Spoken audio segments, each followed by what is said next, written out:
So can energy efficiency foster energy access? Well, if you ask me, I would answer definitely. There are many synergies between energy access and energy efficiencies, both from a technology standpoint and from a policy and regulatory perspective as well. But we know that those synergies have not always been very well exploited. So if you ask whether energy efficiency does, in effect, foster energy access, especially in developing economies, where it is the most needed, well, the answer is nowhere near as much as it should. As you know, there are still nearly 1 billion people that do not have access to electricity around the world, and it should not be a privilege to have access to clean and affordable electricity. And this is essential because energy access is one of the main vectors for many people to get out of poverty and to meet their basic needs in terms of health, in terms of education, access to public services, and productive means. So today we are going to look at a comparative analysis of energy access and energy efficiency policies in 60 countries, in 24 low-income countries, and 36 lower middle-income economies. And this comparative analysis is based on the World Bank's RISE report, which stands for Regulatory Indicators for Sustainable Energy. The 2018 version of that report, which is the third of its kind, it's updated every 2 years, now covers 133 countries around the world, representing 97% of the world population. And it is based on indicators that cover electricity access, renewable energy, energy efficiency, and access to clean cooking. You can see here the reference for you to take a look at the RISE website. And you see on the map a color coding of the overall RISE scores by country.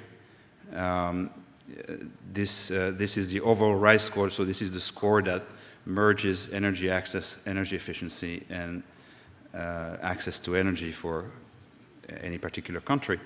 And you can see in green that our host country here is doing very well in terms of overall score.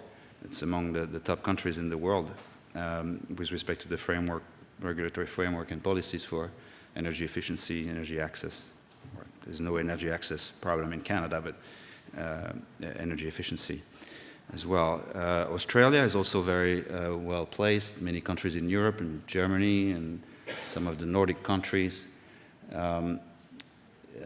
You see, interestingly, China is also very well, scoring very well on that record. It's in par with the United States. And as you can expect, you can see also the areas of the map that are in orange and in red, that many in South and Southeast Asia are scoring lower on that score. But what we will do today is mostly focus on the low-income and lower middle-income countries that are covered by the RISE report. And there are 24 low-income countries, 36 lower middle-income countries, economies, I should say. Again, mostly in Africa, but some in Asia, and you can see in Latin America and the Caribbean that Bolivia is part of those countries, El Salvador, Honduras, and the little blip here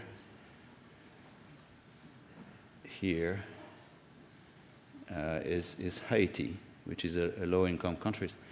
And my company did the research work and part of the analysis for 31 of those countries, including Haiti, where I went in Port-au-Prince to interview government officials and representatives of regulatory bodies, project developers, and I was talking to the largest importer of appliances in Haiti, and asked him, well, are your customers interested in energy efficiency products, refrigerators, air conditioning systems, and so forth? And he told me, well, people in Haiti have no notion of energy efficiency, except for one thing. They want energy-efficient refrigerators. I said, why is that? Well, because we have electricity only 13 hours per day. And many people have banks of batteries at home, and they recharge those batteries when there is electricity, and then when there is a blackout, they run the refrigerators on those batteries. And obviously, they realized that if you have an energy-efficient fridge, well insulated, it will keep the food colder for longer. So that's an example of energy efficiency by necessity. But what we want is energy efficiency by design. If you dive a little bit longer on this chart here, I plotted the energy access on the vertical axis in terms of percentage of the population that has access to electricity in any particular country. You see in red are the low-income countries, and in blue are the lower middle-income countries, versus on the x-axis the energy access score from the World Bank's RISE report. And as you can see, it's going generally in the right direction, that if you have a higher RISE energy access score, that corresponds to countries that also have a higher energy access level. The ellipsis in red represents the 80% density ellipse with a correlation of 0.27, and the one in blue is the 80% density ellipse for lower middle-income countries, and for which there is a correlation of 0.68. You see the ellipse is a little more narrow, so there's a little bit greater correlation for lower middle-income countries than for low-income countries. So there is a reasonable degree of correlation, but the lower scores and the lower degrees of correlation for low-income countries actually reflects the diversity of policies and regulatory frameworks that you have in low-income countries. And very often those policies and regulatory frameworks are not very well developed. And that's why we see a lot more spread in the data for low-income countries in red. Now, if you plot the energy access RISE score on the vertical axis versus the energy efficiency RISE score on the on the horizontal axis, you see that the spread of data is narrower.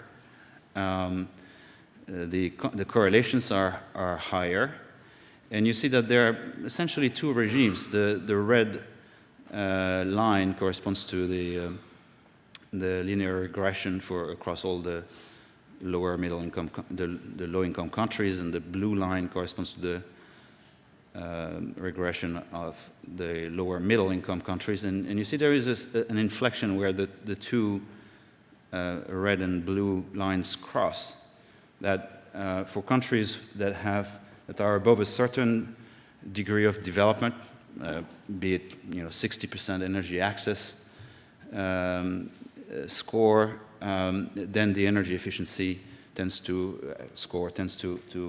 level off. And of course, the more developed you are, the more difficult it is to be more efficient. So that's what it is. This is showing here. Again, there's a fair amount of correlation between the energy access and the energy efficiency RISE score. But the question is whether this correlation is due to concerted development of energy access and energy efficiency national policies. Is this a measure of the degree of advancement of a particular economy, a particular country, or is is this correlation truly due to the fact that countries do develop their energy access and their energy efficiency policies together?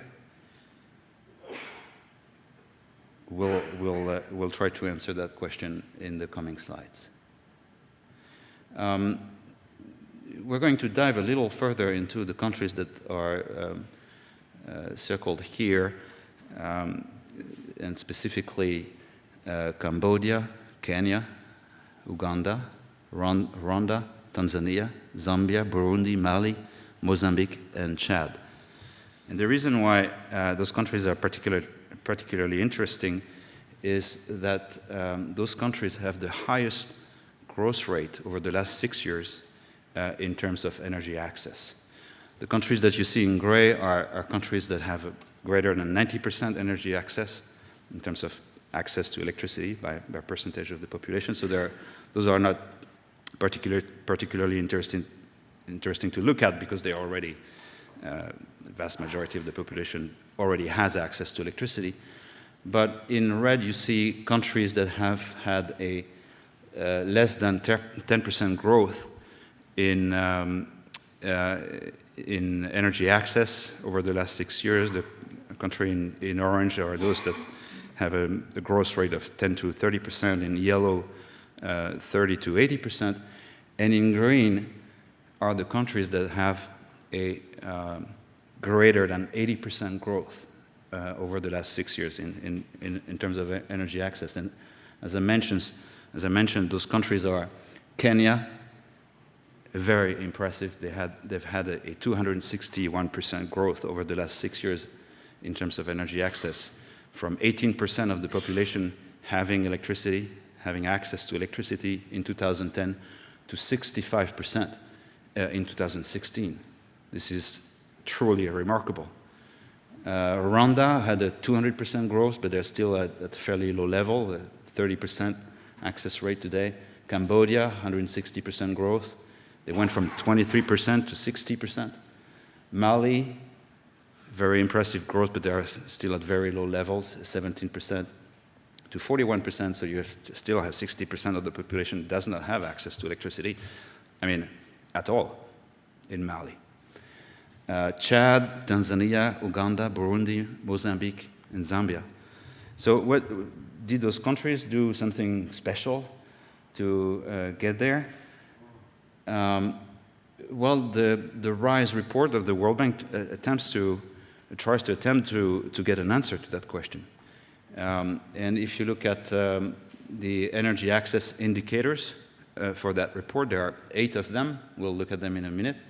And those 8 indicators correspond to 87 specific questions that are part of that report, and I put only a few of them here. For example, here you have the indicator number 6. It's consumer affordability of electricity, and there are questions that help you score that particular indicator for any particular country.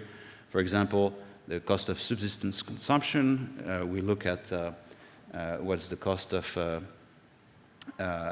electricity for a household that would use 30 kilowatt hour per month. This is very low, but again, we're talking about least developed countries and lower middle income countries. The affordability of the connection fee. This is a big problem in least developed countries where people sometimes live with $2 a day. So imagine when you're asking them to pay $60 for a connection fee. That's something they just simply cannot afford. And policy to support low-volume consumers. And so for each question, you answer usually by a yes or a no, and if you get a yes, you get a certain number of points, and if it's no, you get no points. And you add up all this, and that's how you get your score.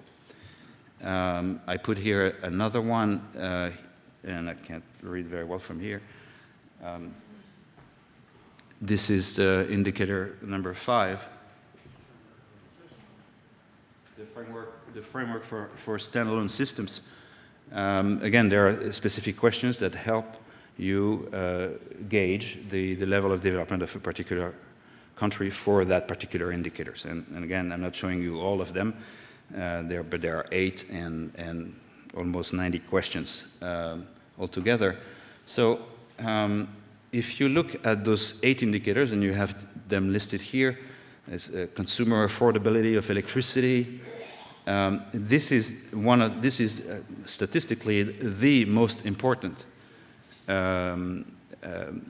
aspect of policy and regulatory frameworks that contributes to a higher score for energy access for those 60 low-income and lower middle-income countries that we're looking at. Okay, so so this is a frequency chart that you're looking at. So consumer affordability of electricity is the most important indicator for low-income and lower middle-income countries. Next is the utility transparency and monitoring here, framework for standalone systems, framework for mini-grids, existence and monitoring of an electrification plan. You think that planning is the first step into developing an energy access policy, but actually, in effect, that is not what is driving the highest score. Okay, but of course, it's still important. Framework for grid electrification. This is interesting because we see that the framework for standalone systems and the framework for mini-grids have a larger contribution to a higher score than grid expansion, than grid electrification. And that's a trend that we see in the developing world, is that countries, instead of trying to expand their grid, which, as you know, is extremely expensive, are relying more and more on distributed energy policies to develop mini-grids and standalone systems. Utility credit worthiness is also an indicator in the scope of the electrification plan as well. So this is here for the 60 low-income and lower middle-income economies that we're looking at. Here you are looking at the distribution of those same indicators, but for the lower middle-income economies. And well, the trend is very similar. But it's interesting to look at the least developed countries, the low-income countries, where you see that the blue bar, which is the framework for standalone systems, and the orange bar, the framework for mini-grids, actually have a greater impact for low-income economies on their energy access score than, let's say, utility transparency, which is more important for lower middle-income economies. And then here you have the top 10 countries, the one I mentioned, the one that have had the highest growth rate in the last 6 years.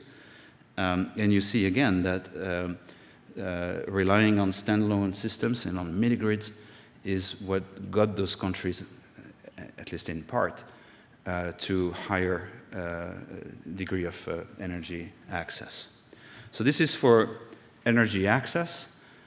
For the energy efficiency part, it is we have 13. It says energy access, but it should say energy efficiency. There are 13 energy efficiency indicators as part of the World Bank's RISE report.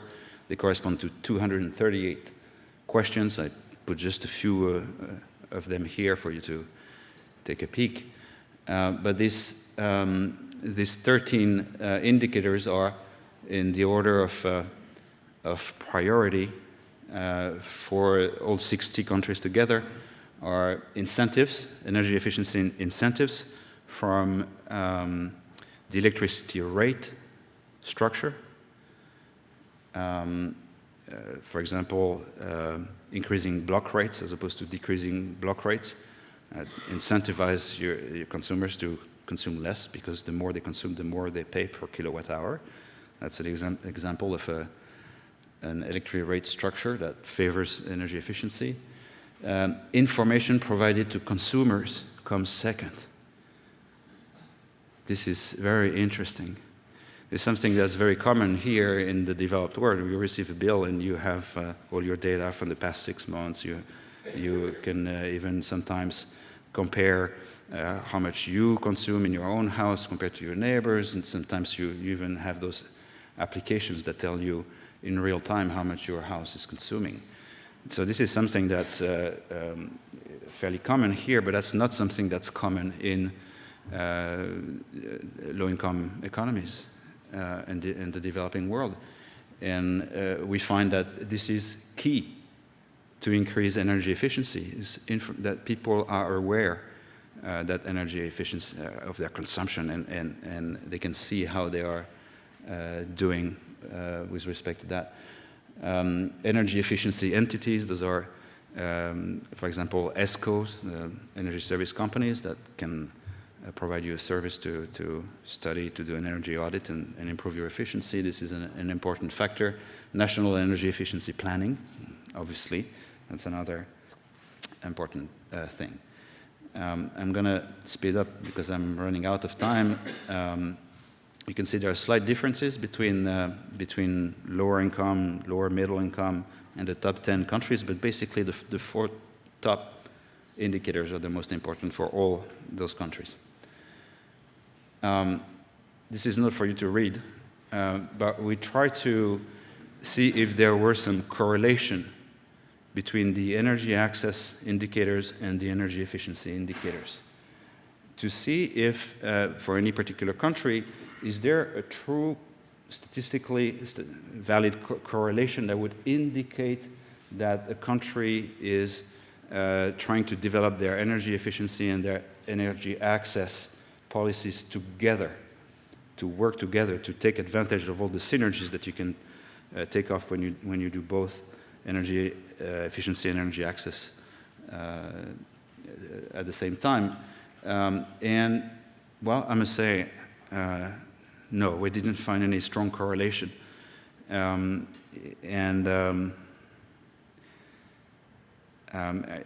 think that's a problem. I think that indicates that we still have this developing world lacking the ability, the capacity to design energy efficiency and energy access policies together. But there are some elements of those policies that are clearly important in doing so.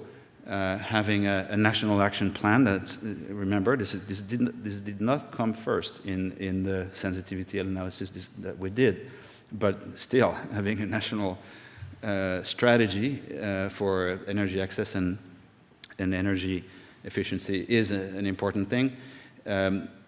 It should be based on transparent, science-based targets, correlated to climate change and climate change mitigation goals, because we all know that this is ultimately one of the biggest problems that we have. It's important to develop, especially in those countries where capacity, human capacity and organizational capacity is often limited, to develop that capacity. Implementing standards and certification programs, energy management programs is also an important part of those plans.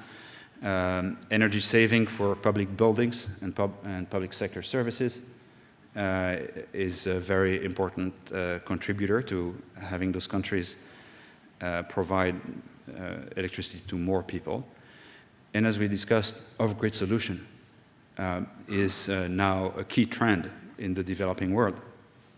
Relying more on mini-grids and standalone systems than on grid expansion. There are other very important factors like utility transparency, accountability, and reporting.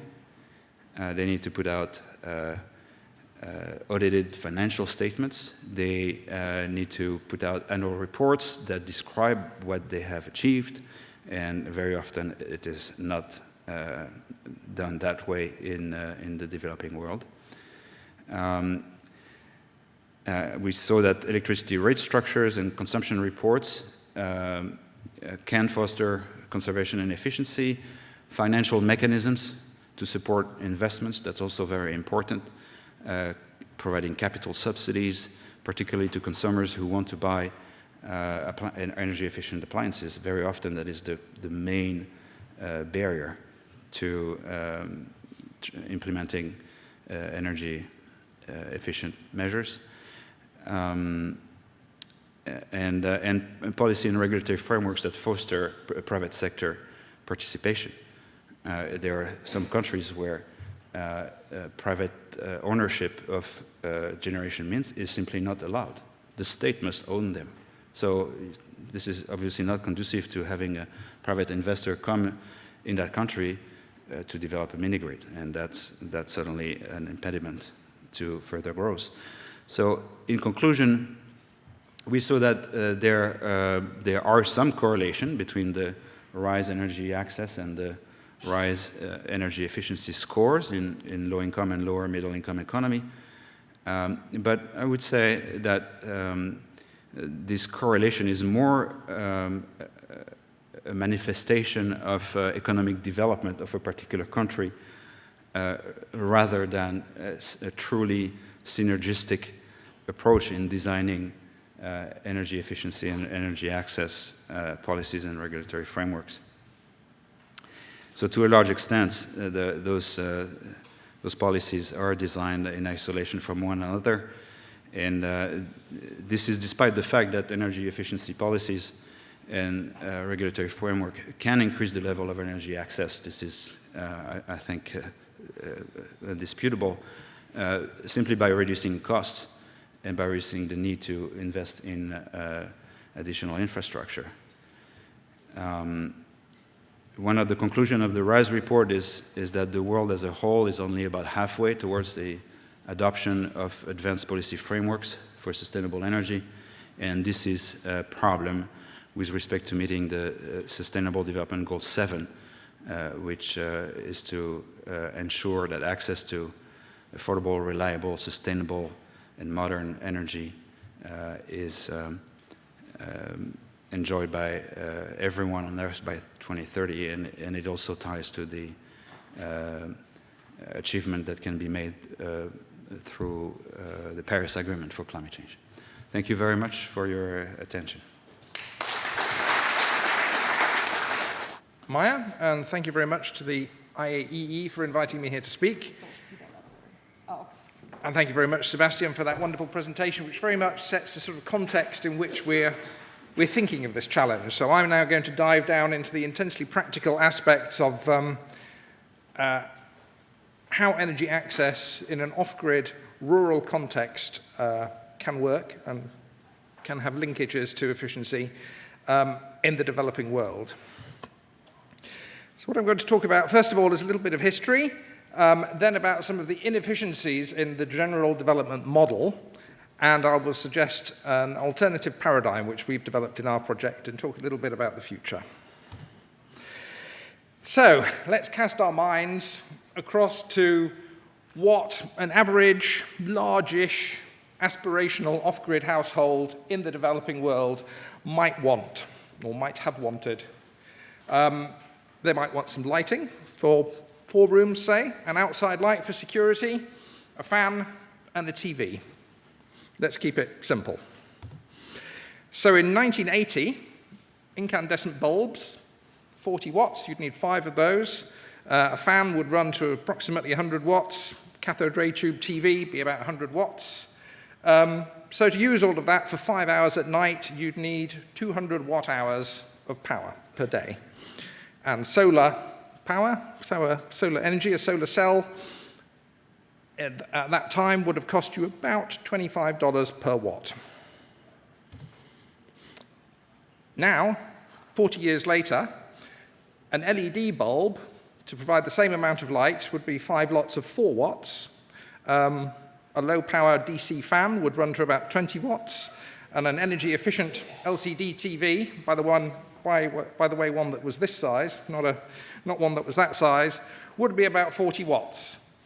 So through the efficiencies of technology and the development of more energy-efficient appliances, your energy requirement for those same 5 hours of nightly use is now just 400 watt hours.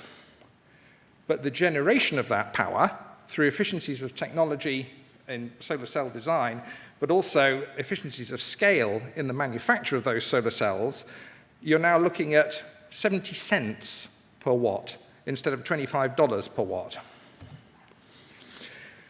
So just comparing across the two timescales, daily energy need, recall, was 1980, 2,000 watt-hours per night, 2019, 400 watt-hours. Your batteries, to be able to provide that amount of energy, battery prices, if you're talking about lead-acid batteries, haven't really changed that much. So in today's money, you'd be talking $260 40 years ago, $50 for your needs in 2019. Of course, everything that ran back 40 years ago was AC, so you'd have needed an inverter.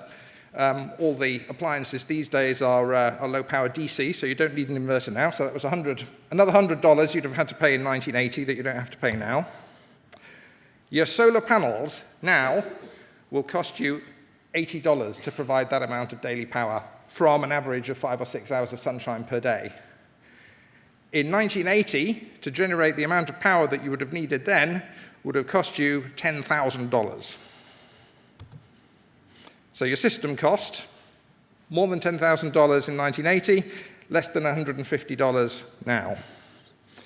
One of those is not affordable, one of those is affordable. So, yes, efficiency can lead to energy access, and this could therefore be the shortest talk that you've ever heard, but there's still 1 billion people in the world that don't have power, so how can this possibly be when they can now afford all this shiny technology? Because the projects don't work. And why don't they work? For a variety of reasons. As Sébastien was showing in his slides, one of the most productive ways to get energy access is through mini-grids, because that gives you an amount of energy that you can then actually use for more than just charging a phone and lighting one light. Mini-grid projects that are commercially developed tend to have insufficient uptake to make them commercially sustainable and viable. The maintenance and management of those systems tends to be poor. There's poor governance of how the whole system is owned by and used by the communities. The systems are dropped into a community without any thought for how they can be used for wealth generation. So it just means that the same amount of money is moved around that community in a slightly different configuration instead of bringing more money into the community. And typically doesn't address social disadvantage. So the richer people in each community get richer and have shinier TVs, and the poorer people get poorer and don't. So what we suggest you have to look at as well is not just the efficiency of technology and of scale, but also the efficiency of implementation, a degree of smartness. Now, you've probably seen 100 statements like this: smart cities are our future. And I tried to count it the other day. I think there's, just from the first couple of pages of Google, I think there's about more than 100 conferences per year on smart cities all around the world. I hope for your sakes you don't have to attend them. But half of the world's population and the majority of the world's poor don't live in cities. So that's why we've created this concept of smart villages. And we're now at a stage of technological innovation where game-changing innovations and technologies can really sway the balance of power back towards the village and away from the cities. And of course, all of those technologies are catalyzed by energy, and that's why we have these well-rehearsed cases of energy access giving you all of these marvelous things. And yet it still doesn't work. So, my slightly provocative question is development, or standard approach to development, ineffective, or is it just inefficient? And my argument is that it's just inefficient. And people who are slightly sarcastic about energy access say that at the moment, the only result of energy access is that it serves to shine a light on poverty rather than changing that poverty. And really, we say that that's because there are still too many silos, and there's not really any such thing as an energy project. There isn't a single person in the world that wants watts. You want the energy in order to do something with it. And so for real progress, we think that a holistic approach is key. And all of those individual SDGs are actually just as unhelpful as they are helpful. because nobody needs just one of those goals. There's no good having energy. You want the energy so that you can improve your economic circumstance. You want to be able to use that energy and other things to be able to get better food, to be able to get better health, better education. So all of those things overlap. And therefore, it makes sense to tackle all of those things together. And so our improved paradigm for development is this notion of a smart village where you, catalyzed by energy and ICT, you can actually approach all of those things at the same time. So just imagine you start with a village, and before you go along with your favorite piece of equipment, you actually bother to talk to the community about what they want and what they need. And then you can help them install a mini-grid, specified to the size that they want. And you can get satellite broadband. And you could install village-wide Wi-Fi. And you could help them use that energy and the Wi-Fi and the broadband to set up new micro-enterprises and some domestic and some productive uses of that energy. And you can help them to increase the productivity of their local agriculture. And you can reduce the post-harvest loss. And you can add value to the crops that they grow there. And you can get a clinic into the community. And you can start doing something innovative like remote diagnostic tools. You could do telemedicine and remote consultation even if there was no medical professional in that community. You could install a whole load of useful information onto a local server. You could implement some remote education things if there's no teacher in the community, or if that teacher wants some additional resources to be able to teach the children there.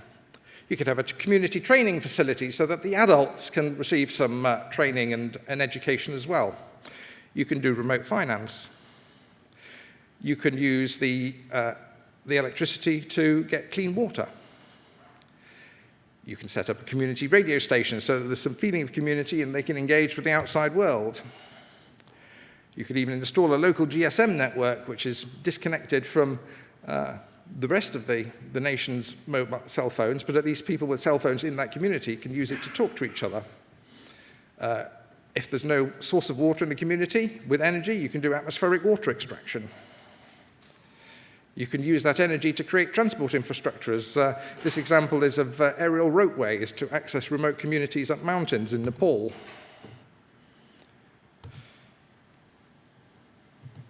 So, that all looks very complicated, doesn't it?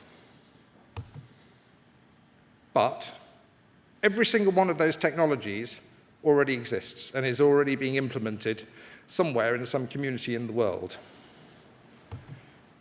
If you plan to do all of those at the same time, you can make sure that they'll work together. You can make sure that the community actually needs and wants those technologies and can manage them. You have a single distribution chain rather than 20 different NGOs coming into that community at different times and each of them having to buy a new Land Rover and whatever else. You can all do it at the same time. A single training program for the community is how they use those technologies.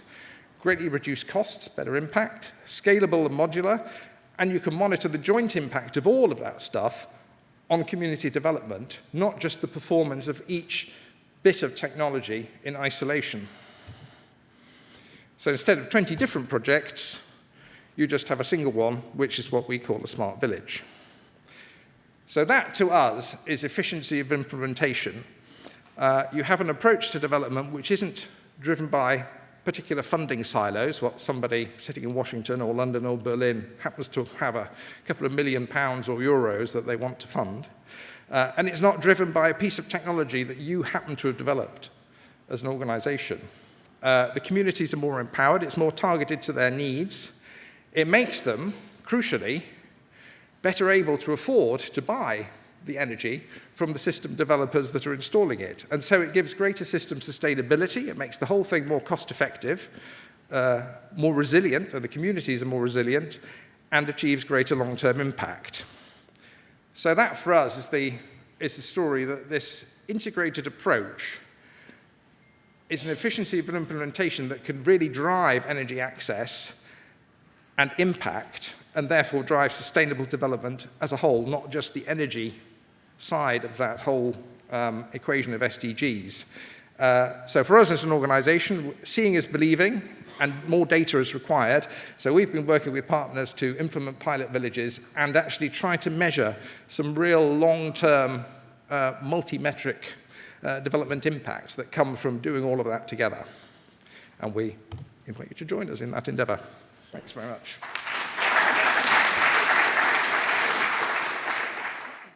Great, thank you, Maya, and thank you to the IAE for inviting me here today. When Maya first asked me to come speak, I kind of scratched my head and wondered what we would have to offer about energy access and energy efficiency discussions, and to a group of economists. But she had said she wanted to hear, about the local situation. And when I started to think about it, it started to make sense. Whereas the projects that we implement in cities like Ottawa, we use a lot of national programs, so provincial national programs that are designed to reduce greenhouse gas emissions and increase energy efficiency. They kind of funnel down into cities like Ottawa, Toronto, Calgary, into specific projects that I'd like to share with some of you today. Okay, so in Ottawa, what my role really is to do is to deal with vulnerable populations. This includes low-income families, homeless men and women who live on the streets of the city, homeless youth. We deal with people with mental health, serious addiction issues, and other types of what we call dual diagnosis or complex issues in the city. And being a developed country, you might be surprised to learn that in our capital, any given night, we have about 1,500 people that are homeless, which includes over 300 families or households with children, throughout the year.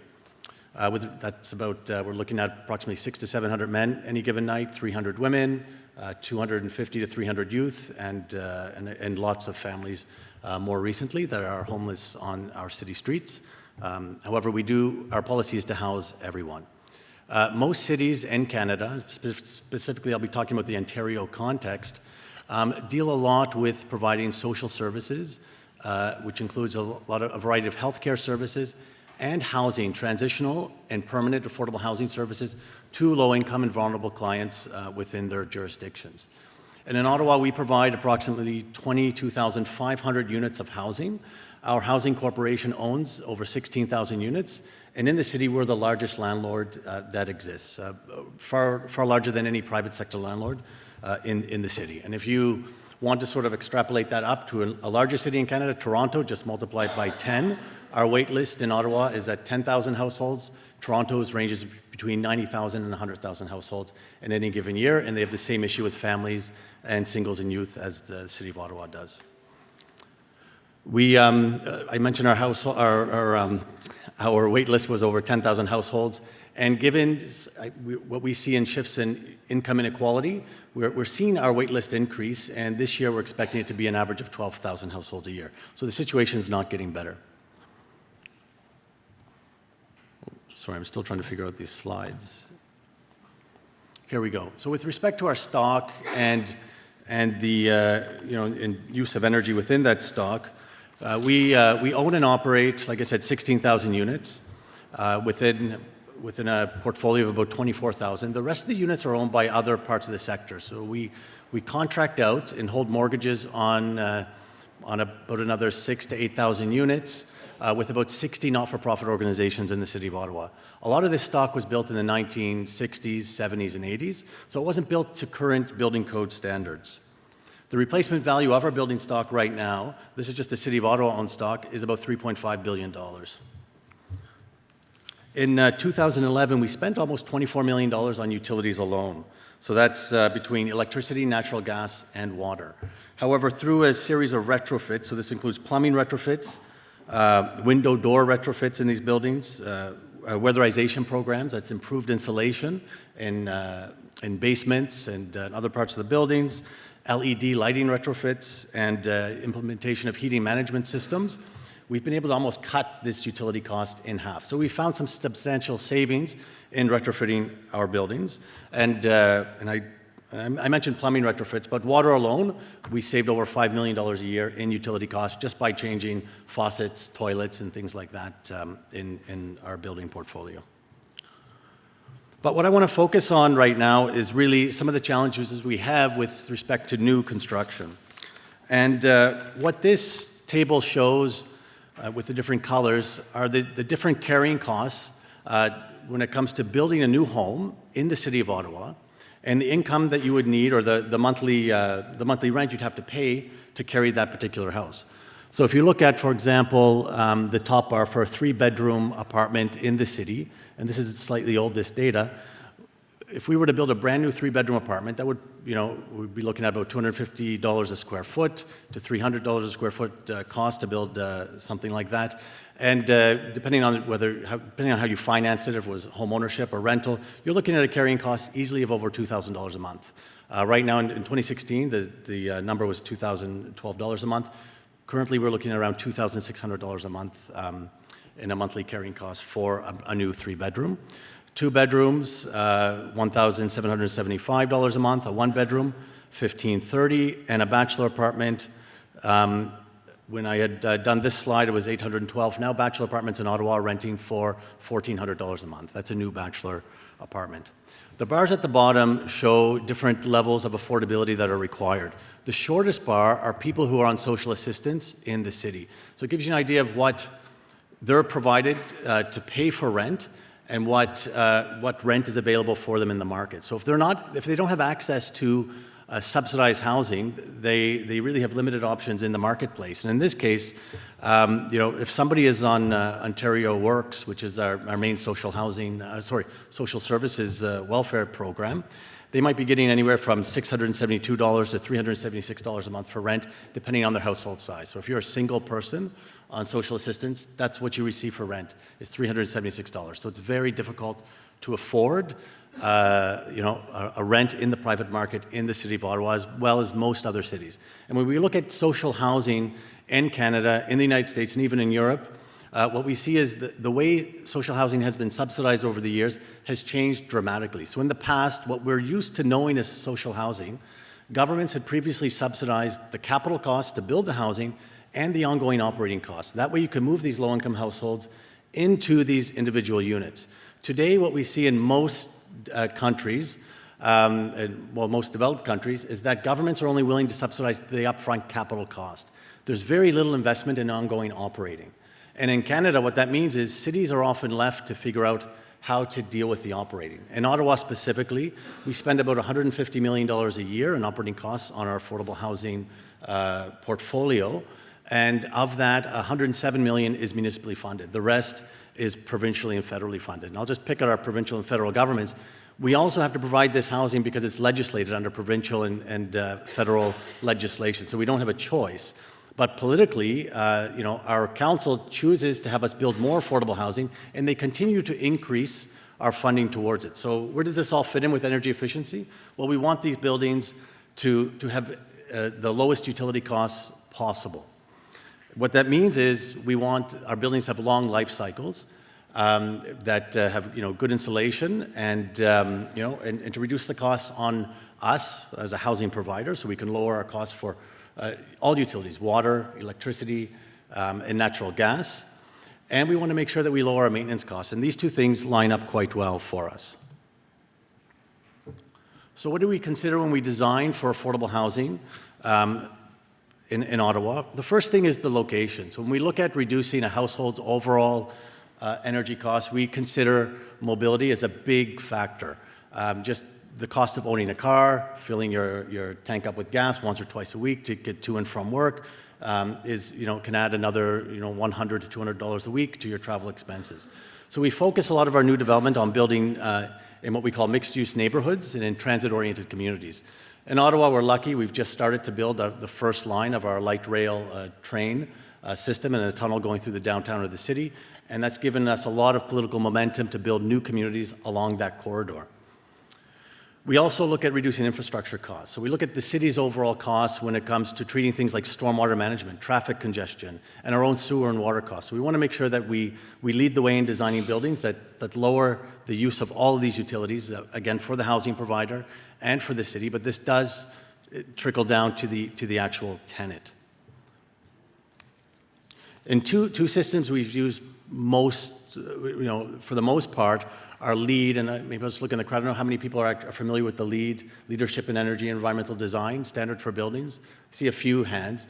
What it is, it's been around for over a decade now. It's an accepted private sector standard for building green and environmentally sensitive buildings. But the issue with LEED itself is it's a point system. So often you're chasing points instead of designing the best energy efficiency building. Another standard that we've just started to just dip our toes into is the Passive House standard that I'll talk about here in a moment. So some early experiences that we had with providing green energy efficient housing, and I'll start with our largest project that we had undertaken in about 10 years, and I'm trying to go through this quickly without giving you too much sort of background policy context about social housing. But the Ontario government had actually stopped investing in any social or subsidized housing for about a decade. So when we got back into this business in around 2004, 2005, we were pretty much starting from scratch in designing subsidized housing. But in this case, we had a piece of vacant city lands. It was known as Beaver Barracks. And we looked at creating a community that was going to be very energy efficient, a green building that would have a community garden, provide a lot of those social benefits that Bernie was talking about earlier in his presentation. And we wanted it to be sort of like the unicorn of buildings for the city.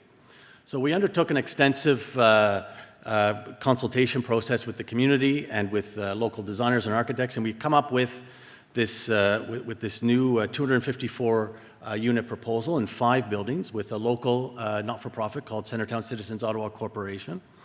And we were able to design a building that was 40% more efficient than a typical building built under the current building code standards. So the current building code standards would already be more efficient than older buildings, but this building would be 40% more efficient.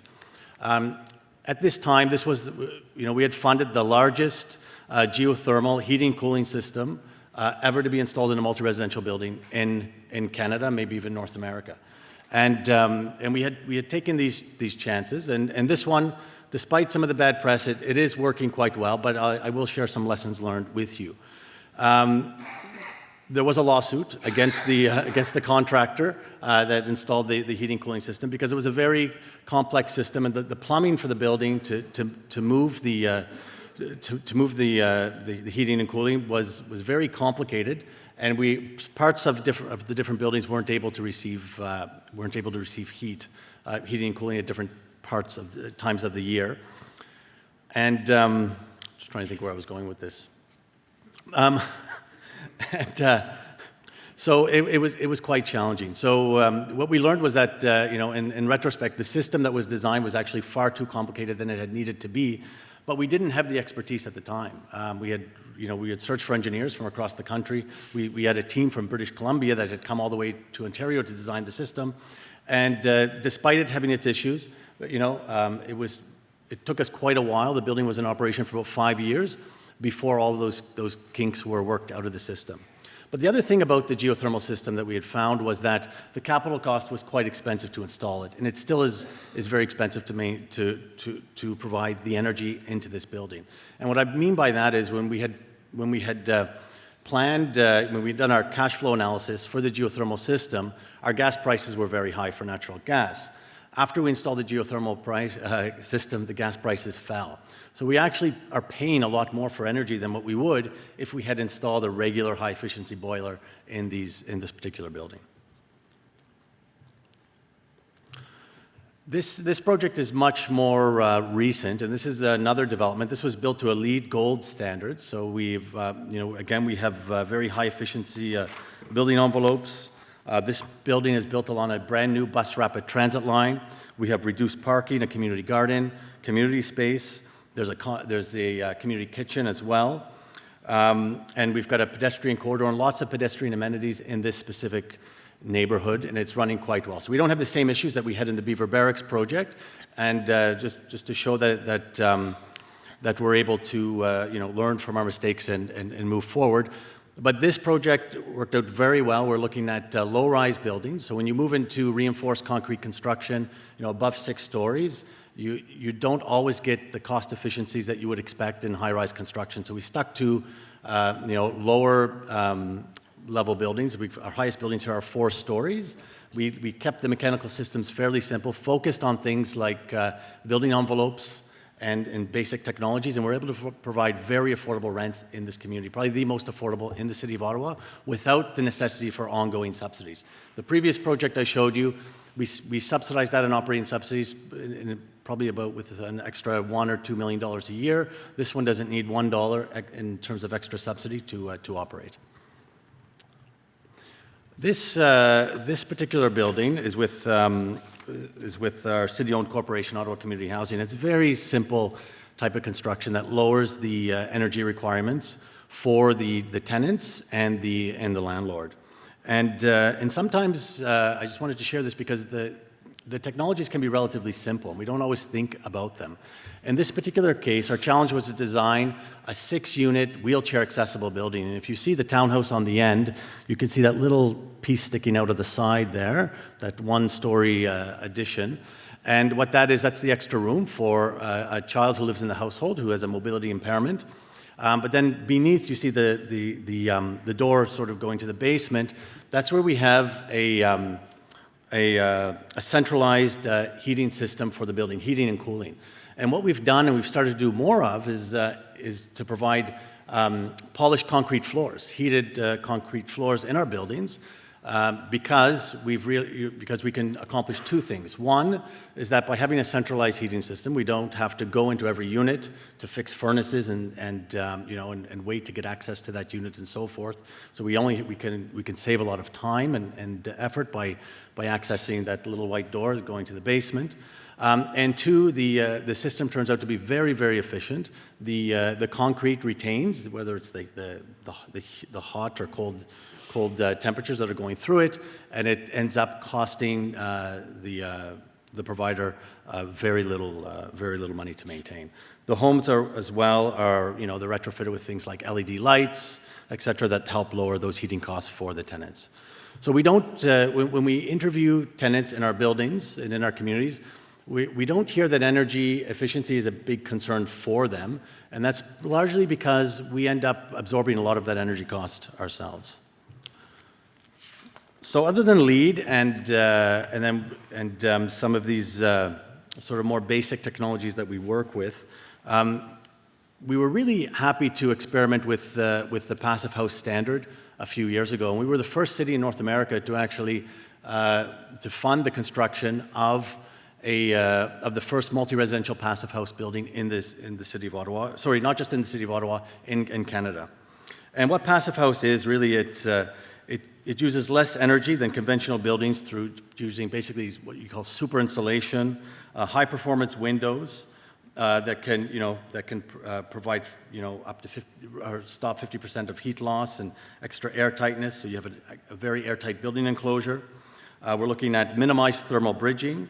And then continuous ventilation with energy recovery.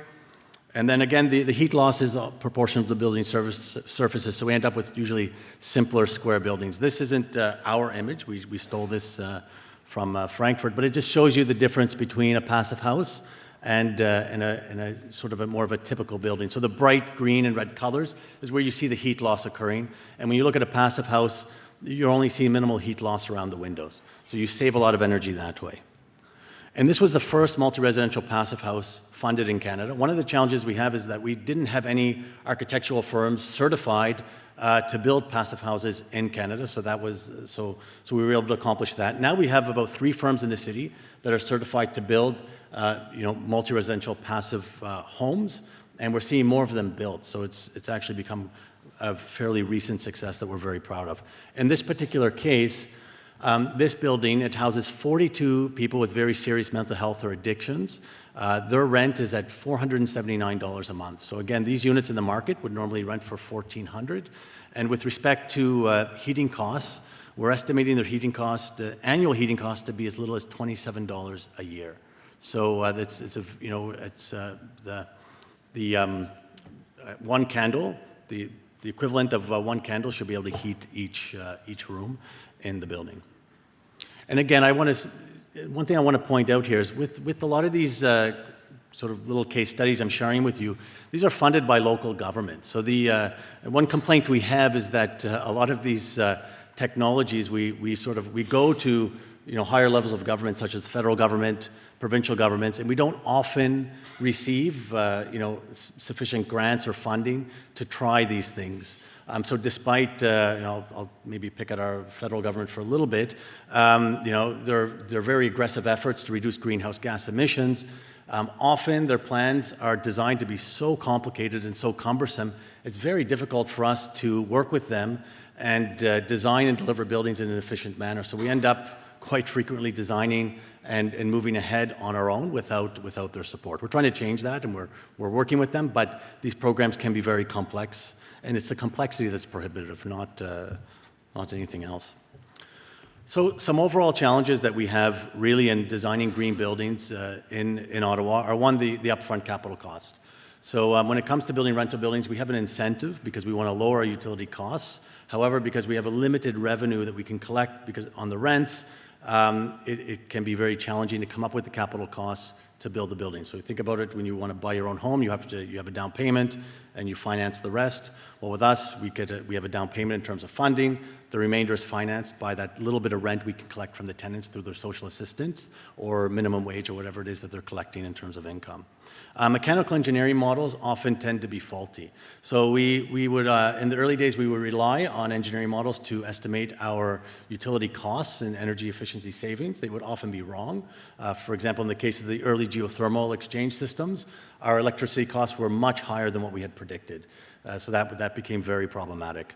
There's a lack of monitoring and data of buildings after they're built. We're local government, so we don't have the capacity to monitor energy usage in the long run. We have signed some agreements with the federal government, the CMHC, recently, so we are looking to monitor energy uses. I spoke quickly about complexity of systems and standards.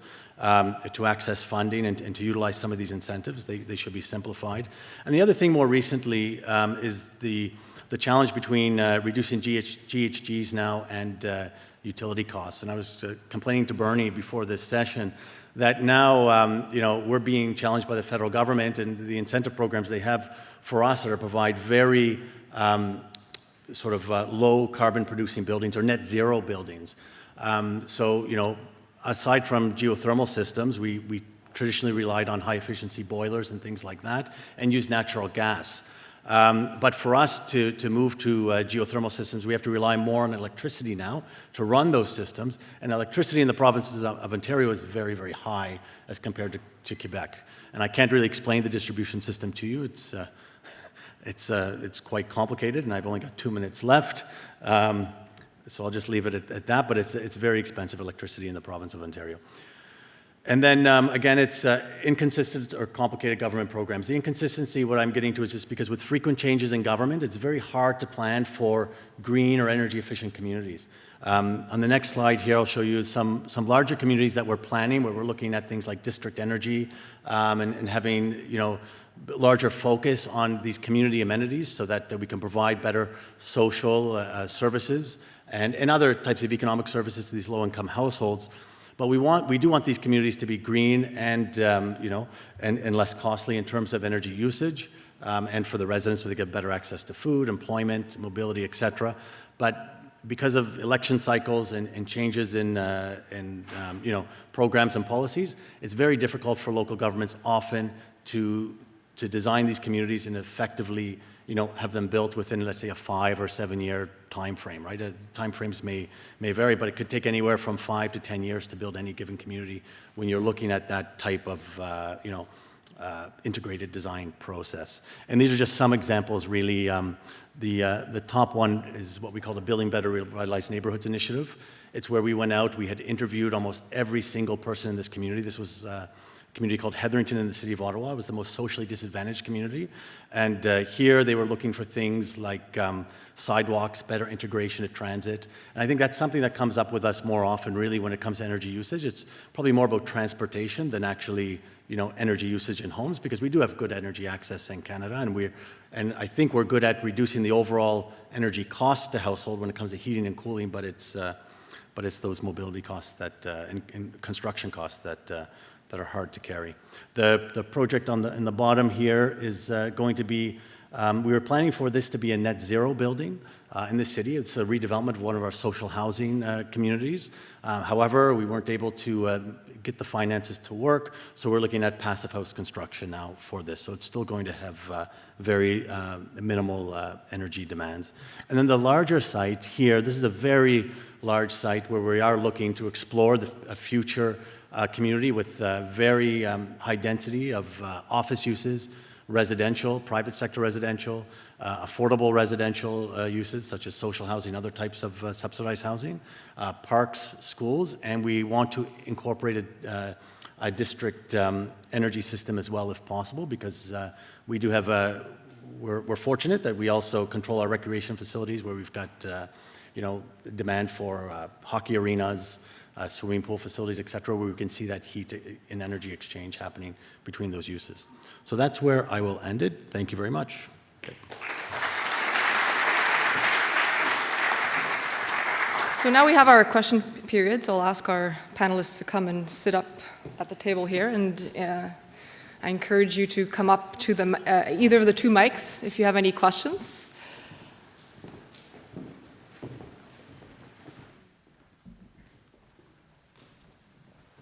Is this on? Yes, okay.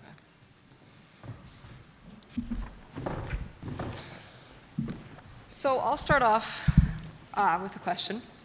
So we heard from the developing country context and the developed country context, and I'm wondering whether, or your opinion, the panelists' opinion, on whether you think there are any links or lessons learned that can be made between the two contexts. Are there similar business models, or should these be looked at as two completely separate situations when you're thinking about energy efficiency technologies that improve access to energy as well?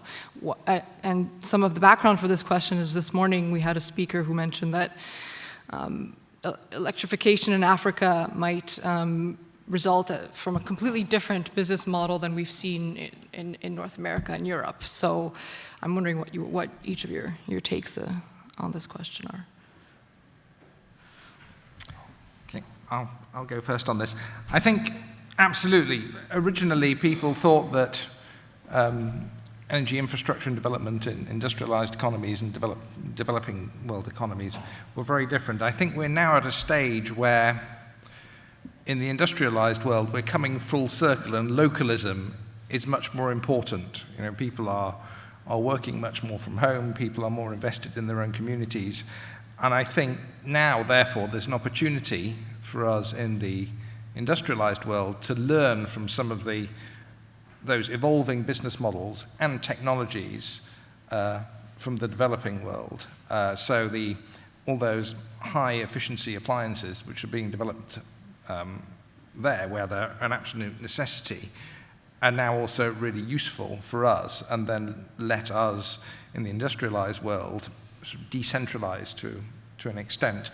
And one thing that we found in our work is that one of the great benefits of decentralized generation of electricity and decentralized access to services is it gives a community not only a great deal of coherence, but also a great deal of resilience to natural disasters or economic shocks and fluctuations in the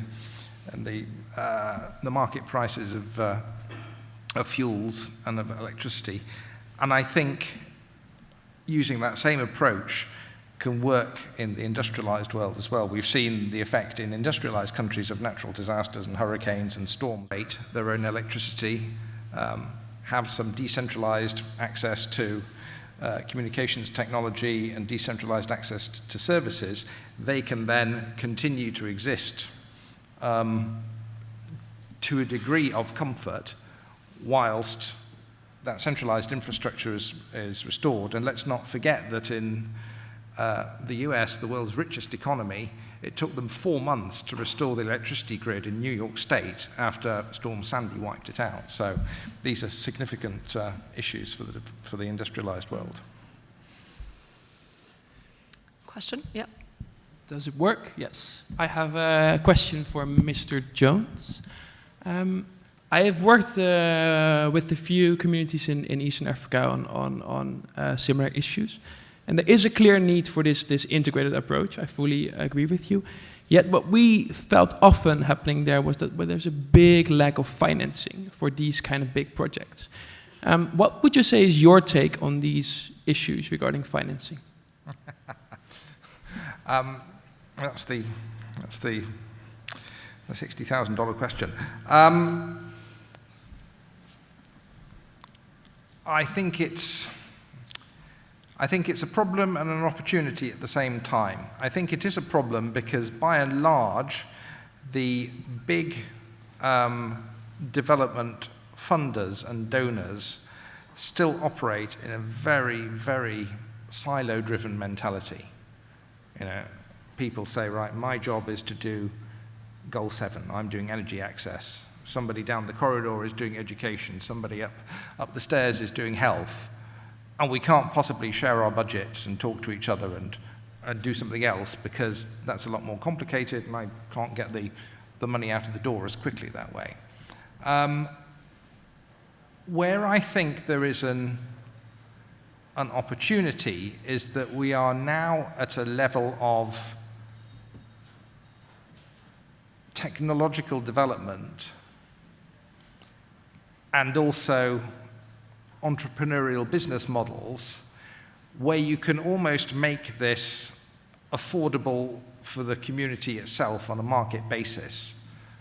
And if that can be packaged appropriately, then all people need to do is go to their traditional microfinance lenders or, you know, use a novel financing mechanism, maybe with some of the companies that are installing this, where they pay back on a pay-as-you-go basis or over a few years, and they can actually afford to do what they want to do themselves without having to engage any of these international silos. So that means basically decentralizing yet integrating the funding as well into the model. I guess that Yes. That's what you propose. All right, Yeah. thank you. Any other questions?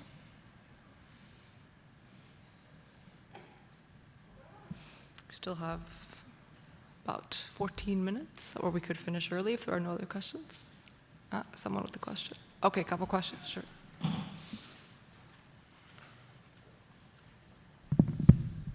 Good afternoon from my side as well. I'm Rula Inglesi-Lodge. I'm from South Africa. More of a comment and maybe a request for your thoughts on the issues. An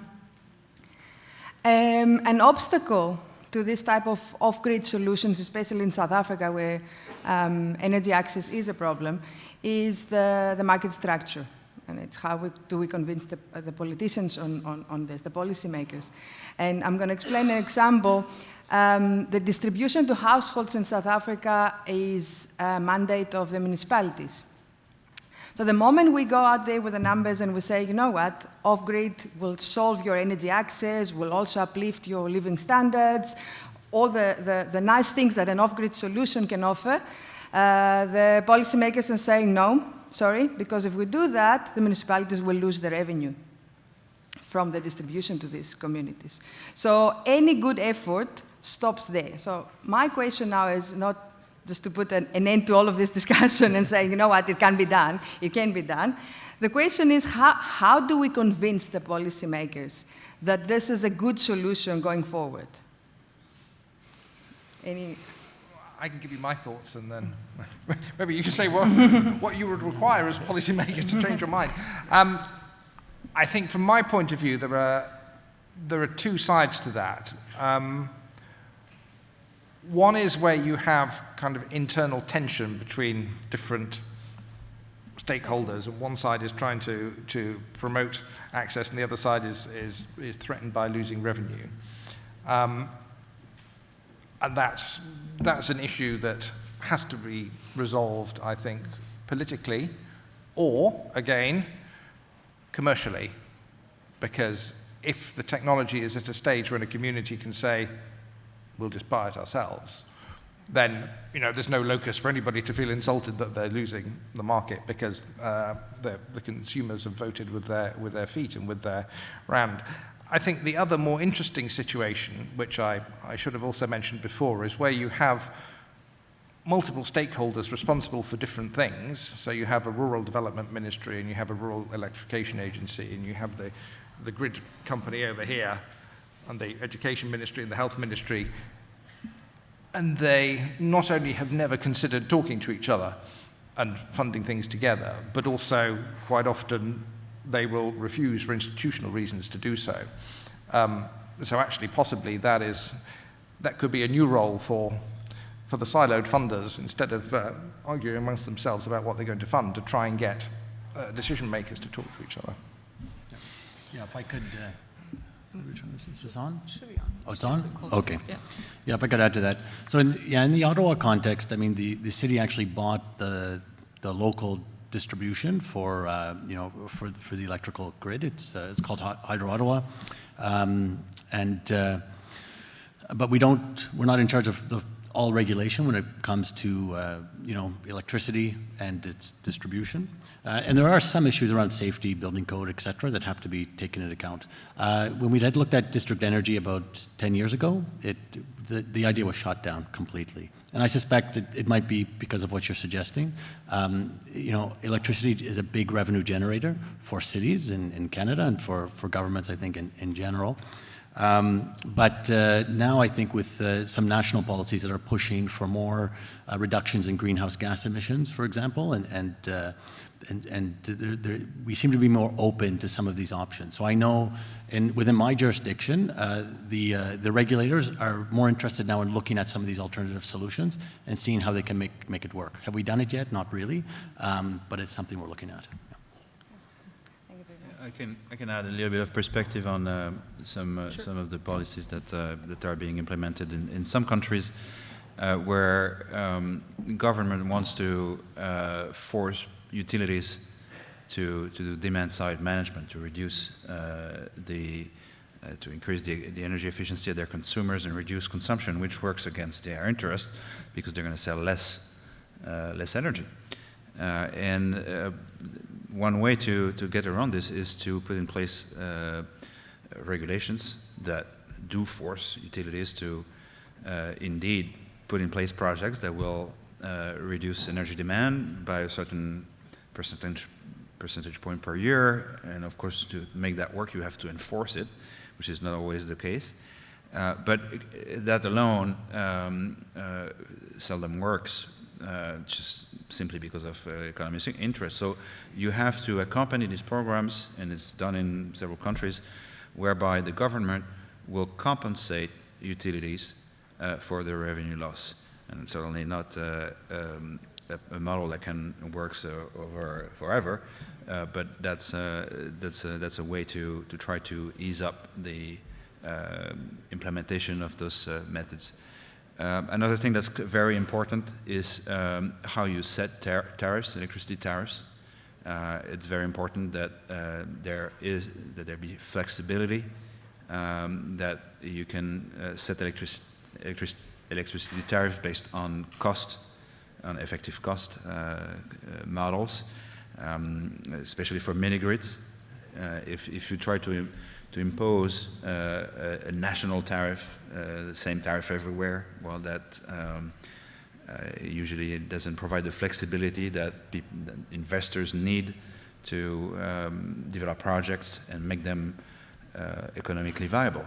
Because in the end, as Bernie mentioned, if you can install a mini grid, but if it's not sustainable from an economic standpoint, well, it's going to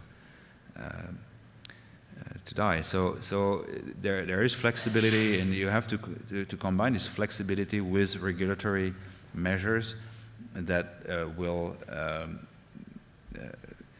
force companies to go and actors to go in one way. You have to have the enforcement with this. So you have to have the right mix of mandatory regulatory provisions and enforcement and flexibility as well.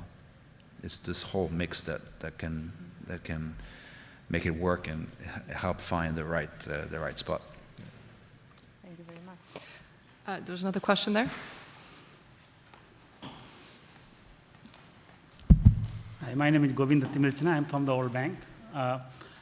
I'd like to have a opinion from the panel members about the disruptive technologies or kind of a leapfrogging on residential electricity use.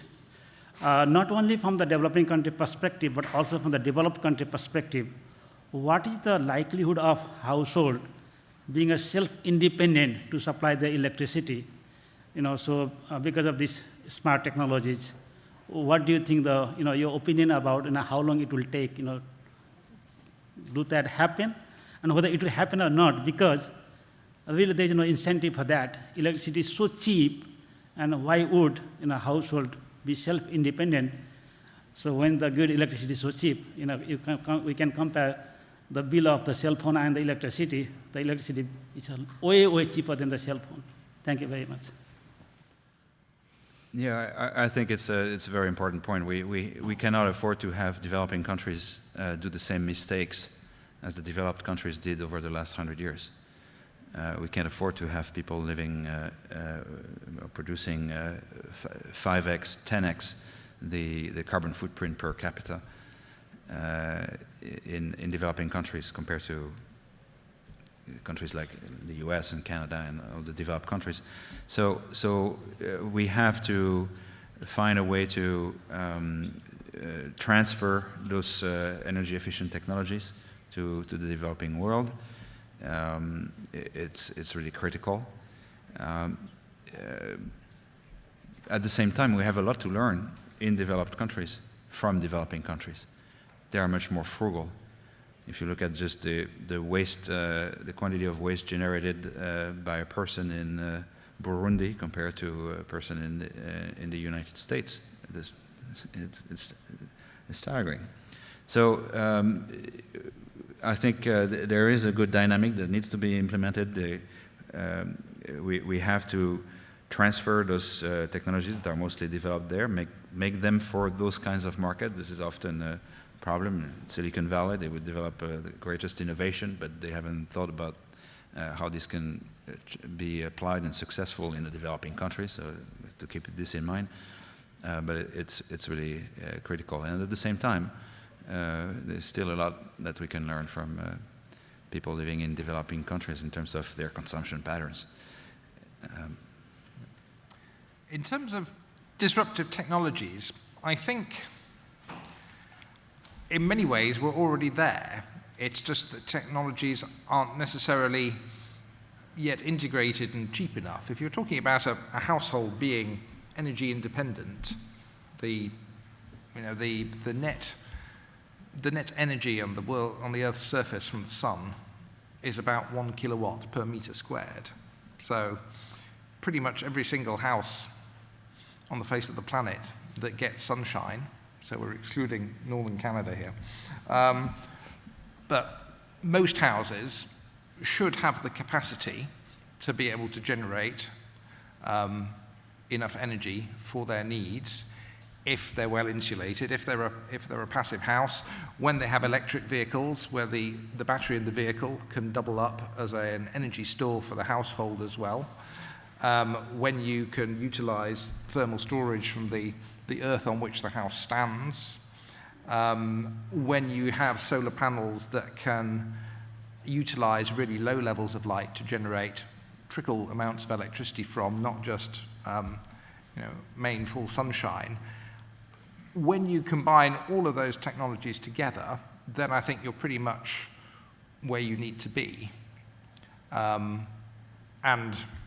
And for those households where that's really not possible because it rains all the time, like in England, or there's no sunshine for half the year, like in northern Canada, then you look at some of the other technologies that people were talking about yesterday, energy to power to gas or power to liquids, where you could still use that renewable energy to generate fuels which are transportable, which you can use them somewhere where the sun doesn't shine. So I think for most of those technologies we're already there. We just need to actually make them affordable and combine them together in a more innovative way than we're doing now. I think it's very important to put energy in the hands of the people. when you rely on your own electricity production in your village, you tend to care a lot more about how it's produced and how it's used. And this is one of the things that is very interesting with this mini-grid development and home-based systems, is that people take increase their awareness that about energy efficiency. We can contrast this to what happened in the Soviet Union, for example, back in the 1950s, where energy was by and large subsidized by the state. It was cost nothing to heat your apartment, to turn on the lights, and this led to the development of extremely energy inefficient infrastructure that is locked up, that was locked up for 20, 30, 50 years. And that's because people simply thought that electricity was coming for free, energy was for free. And so if you put energy in the hands of the people, they will tend to use it much more carefully. If I could just add to that, I think from the city perspective too, we're still building things very inefficiently. We're trying to build our cities to be more dense, more mixed use, if you go to these urban planning conferences and things like that. But when we look at the costs and the financial incentives, it's very expensive for people to live a green or energy efficient kind of lifestyle downtown, especially larger households. I'm not just talking low income households, but any household with children, to own an apartment flat in a downtown area that's going to be energy efficient and be able to utilize a lot of these technologies. The cost is too far for them to reach. So often we still end up with, at least in Canada and the parts of the United States, with suburban development, because we're still using older building technologies to build single-family homes, where you need to rely on cars and gasoline and so forth, and it's going to cost a lot more in terms of infrastructure to connect those people to the rest of the city. So I think we got to change some of those incentives so that people who live in communities and cities can afford to live where they want to and where they could use less energy as well. Thank you. So we've run out of time, and let's give a hand once again to our panelists. Thank you very much. Thank you.